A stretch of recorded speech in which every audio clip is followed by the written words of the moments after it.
नमस्कार, मी चंद्रशेखर बाबूराव लंगडे, retired banker आणि माझ्या सौ मंजुषा लंगडे शेजारी बसलेल्या. आम्ही सक्सेस एंटरप्राइजेस त्याचे जे मालक आहेत दुर्गेश भोसले यांच्याकडे नियर अबाउट 15-1 वर्ष झाली मी त्यांच्याकडून ही सर्व्हिस घेतो आहे. कारण माझा मंत्रीविहार फोर्ट रोड कोथरूड येथे फ्लॅट आहे आणि तो फ्लॅट भाड्याने देताना हे काळजीपूर्वक लक्ष घेतात. फ्लॅट देण्यापूर्वी कोणाला द्यायचा आहे त्याची मला माहिती पूर्ण देतात आणि तो देण्याची आवश्यकता आहे की नाही हेच ते मला गाईड करतात. इतकी वर्ष सर्व्हिस झाली आणि मला आजपर्यंत कोणत्याही प्रकारचा त्रास झालेला नाही. सुरुवातीला पोलीस व्हेरिफिकेशन हे मॅन्युअल करावं लागत होतं, परंतु ते म्हणायचे की साहेब तुम्ही कोथरूड फोर्ट रोड पोलीस चौकीमध्ये या, तुम्ही सही करा, बस तुमचं काम झालं. आता तर सध्या ऑनलाईन परिस्थिती आहे.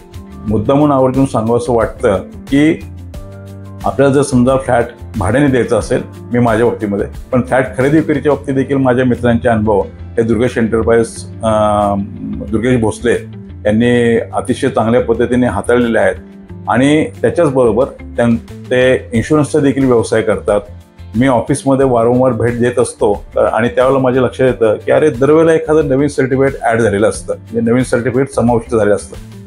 अशाच माणसांना सर्टिफिकेट मिळतात की जे काम चांगलं करतात आणि हे कामाचं रेकग्नेशन, कामाचं ॲप्रिसिएशन हे ICICI लोंबार्ड आणि अशा नामांकित HDFC अशा संस्थांनी घेतलेलं आहे. आणि त्याच ग्राउंडवरती त्या परदेशी देखील त्यांनी टूर केलेले आहेत. विशेष सांगायचं म्हणजे की 1 महिन्यापूर्वी आम्ही थायलंड, मलेशिया, सिंगापूर टूर केली, तर त्यांनी मला असं सल्ला दिला की साहेब तुम्ही तिकडे गेल्यानंतर सिंगापूरला आवर्जून हे पहा.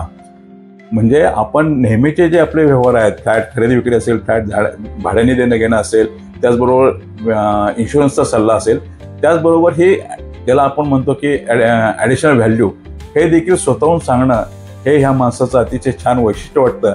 यांच्याशी कायम संपर्कात राहायला मला देखील आनंद वाटतो. त्यांच्या सक्सेस एंटरप्राइजेस दुर्गेश भोसले यांच्या पुढील आयुष्यासाठी, भावी आयुष्यासाठी आणि शुभेच्छा. त्यांचे असंच काम कार्यरत राहो आणि आम्हाला देखील त्याचा लाभ मिळो. धन्यवाद.